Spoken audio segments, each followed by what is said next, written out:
কিশোরগঞ্জের তাড়াইলে বসতঘরের শীত কেটে ২.৫ মাসের শিশু চুরির ঘটনা ঘটেছে। ১০ জুন মাঝরাতে উপজেলার তালজাঙ্গা ইউনিয়নের শাহবাগ পিচপাড়া গ্রামে ঘটনাটি ঘটে। বাবার বাড়ির বসতঘরে ২ সন্তানকে নিয়ে ঘুমাতে যান মা নাজমিন। একটা সময় পর নবজাতক জুনায়েদের কোনো সাড়া শব্দ না পেয়ে জেগে দেখেন বিছানায় নেই। তারপর খোঁজাখুঁজির পরও সন্ধান মেলেনি।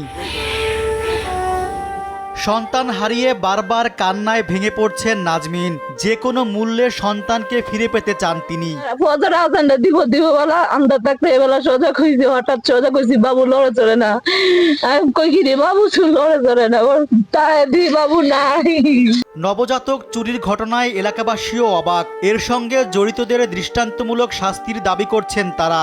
আজানের আগে আমার ডাক দিতে আব্বা আমার বাবু কই, আমি কইছি কি রে বাবু কই, বাবু দেহ কই, কাঠের তলে পড়ছে কিনা।